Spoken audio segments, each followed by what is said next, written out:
Yeah. I try to tell you, you ain't ready.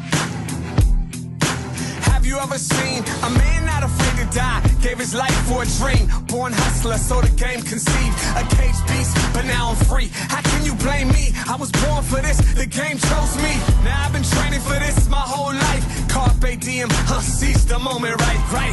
We gon' turn up and rock plenty ice. This is our time, yeah, I'm about that life. I'm a street dude, teach dudes to think quicker. Would take over the world, but I dream bigger. Never satisfied, I'm trying to be back. Jet lagged, jet propelled, whatever you want to call it. TLC is back in the Rockies. Great time in Arkansas. Great seeing the family. Great seeing everybody. Much love to my family, my cousins, my brothers, my sisters, my sister-in-laws. It was great. It was great to see all you guys. I miss all of you already. I hope everything is well with you guys, and I can't wait to do it again, which we know it will. But that was then. This is now. Well, that's always then, now, and forever, of course. But here we are. Season sensational continues. Battle of the Bracketologists rolls on, folks. And how are your brackets looking? Are they beaten? Are they broken? Are they busted? Well, let's look at it from this angle. Let's look at it from every single angle. I want to basically make sure that everybody knows what's happening here. Now, we did make a very, very, very bad mistake last weekend. We'd like to issue a great apology to Flo Rida and Kevin Hart. We got their picks pretty much mixed and matched, but we managed to get it at least somewhat corrected. We do know for a fact that basically, despite that fact, Flo Rida did finish pretty damn good, finishing with a 27-5 record, finishing better than the infamous Joe Lunardi. Of course, Cousin Sal kind of basically came in last. TLC basically came in third, which is perfectly fine. You know, Flo Rida pretty much ran the table, ran the gauntlet on us, but we're going to sit here and bounce back with the quickness. But we have some new additions to this one, because this is the Sweet 16 edition of the Battle of the Bracketologists, and it's going to be just as big and just as bad. Flo Rida was at the top dog after basically the field of 64 in the round of 32 with a 27-5 record. Joe Lunardi finished up with a 24-8 record. TLC finished with a 21-11 record. Cousin Sal, not so much, 18-14, but that's why they call it the way they see it. At least in the field, in that round of 32, they did pretty good.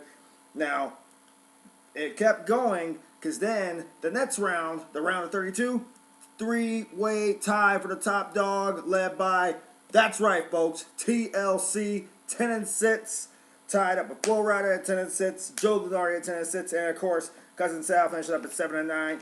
Still, got plenty of time left, plenty of opportunity, and this is why they give second chances. This is why Bleacher Report is basically doing second chances. The chance to sit here and basically change your bracket after every single round, because not every bracket is perfect. And no matter how much ESPN wants to boast about the perfect brackets, those perfect brackets are going to be busted this weekend. I can almost guarantee it. So with the playoffs coming in less than 24 hours, with those Sweet 16 rounds coming in less than 24 hours, let's roll right into it. Let's get all right into it. Let's go right to basically our league leader, our top dog, Flo Rida, running deep, running still watered. This was basically his picks heading to the Sweet 16 round, and of course the Elite Eight. He had Kentucky taking on Kansas, Villanova taking on Oklahoma, Arkansas taking on Baylor, and Georgetown taking on Iowa State. Now, if you know, those pretty much are not going to work out well. Kansas, gone. Villanova, gone. Oklahoma, gone. Arkansas, gone. Baylor, gone. Georgetown, gone. Iowa State, gone. So his only role is Kentucky. At least that's where he's hoping. He's hoping for something big and something something nasty.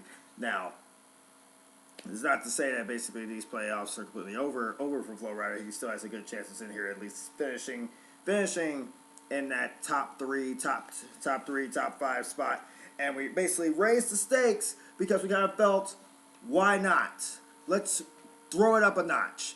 Seeing as how the President of the United States was unavailable, his picks were unavailable until the first round of the battle of the bracketologists came through. We threw in the infamous Barack Obama, the president's picks.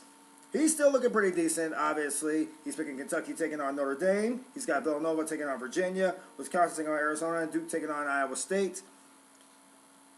It's pretty decent, right? Of course. I mean, except for the fact that Villanova's gone and Virginia's gone, so that's one region that's pretty much Upper Creek with eye power for him.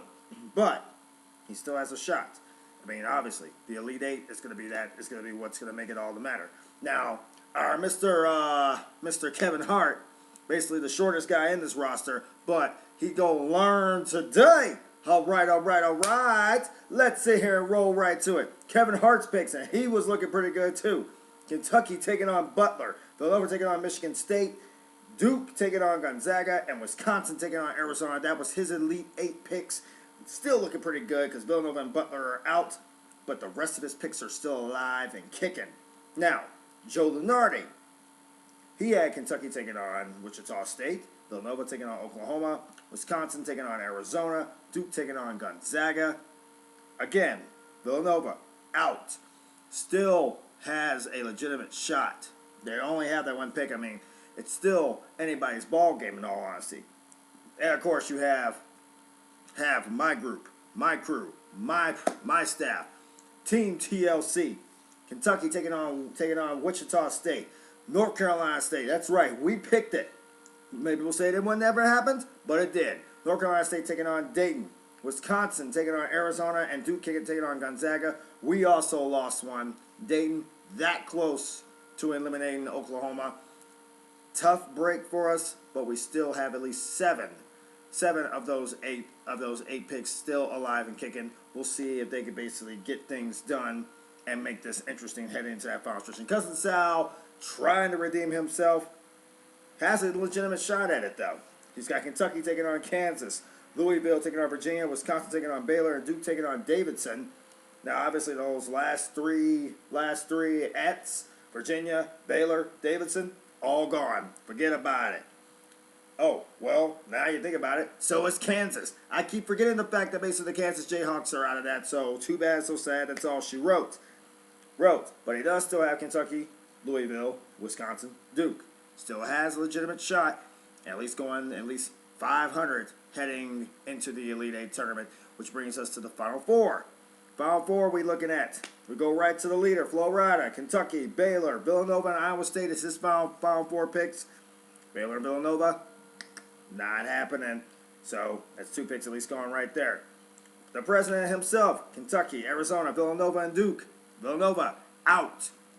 I'm pretty sure that basically Barack is literally falling in his chair, but he still has at least three of his Final Four still alive.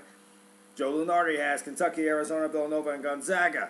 Again, 3 out of the 4 still alive and kicking.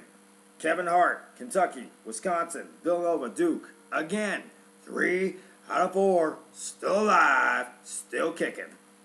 Team TLC, Kentucky, Arizona, Gonzaga, NC State. 4, all 4 of them, alive, ready to go for tomorrow and Friday. It's going to be a very interesting finale to this whole madness. You might want to tune in because it's going to get interesting. Cousin Sal, actually looking pretty good for the Final Four wise. Kentucky, Wisconsin, Louisville, Duke. All 4 of the picks he has alive. He has the best shot of finishing at 4 for 4 as far as the Elite Eight goes because all 4 of his picks are still alive. Bringing us to the national championship game itself. Florida has it set at Kentucky taking on Iowa State.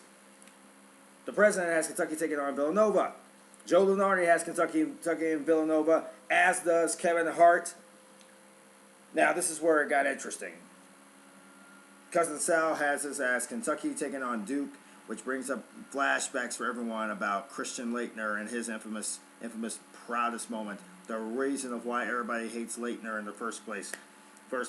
There's always that. And Team TLC is going with Kentucky and Gonzaga as the pick. Now, out of all of us, all across the board, Flo Rida, Obama, Lunardi, Kevin Hart, Team TLC, all picking Kentucky as perennial national champions. But Cousin Sal thinks there's a curveball coming, and it's coming out of the ACC. Coach K, He believes that Coach K and the Duke Blue Devils will have the best shot to put that one notch on the record of the Kentucky Wildcats. So that's where we stand here at this very moment. Those are your picks. That is the bracketology. We're going to go big swinging and we're going to go big crazy. Now, as much as we're giving all those picks now, we will be back with at least one, maybe two big ones coming up, especially with the Final Four and National Championship game both around the corner. So we'll revisit this once the Elite Eight is done and the Final Four is officially set and in the books. And we'll definitely be giving you updates on TLC's homepage at facebook.com/TLC Sports page. Big shout outs to Dusto the Architect, who basically sent out the biggest tweet in TLC's history, letting everybody know that his music was pretty much a part of TLC during this crazy last couple of weeks. And Dusto, if you're listening, give us some more of that swag, because obviously the music is popping and we loving it and we enjoy using it. So we can't wait to get around for another round. But at this very moment, this is the captain. This has been TLC. I'm about to get out of here. I'm about to go watch myself some WWE Network. If you ain't got it yet, for $9.99, still running. And WrestleMania is this weekend, so you might want to get ready, because it's either going to be the Reign of Reigns or it's going to be Here Comes the Pain. But we'll have the WrestleMania preview coming up this weekend as well. So we'll see you guys coming up bright and early this Friday for an official episode of TLC. Big Mama, we miss you. Yeah, boy, call on God. Most these haters talk silly, really wearing bras. Forget you and your whole squad. If you gon' blast, never pause. Give me drums and make them hard. Yup, we on top. I know we run the city, but started with a block. I used to have a lady, now I have a lot. Our life is foot on the gas, YOLO, I can't stop.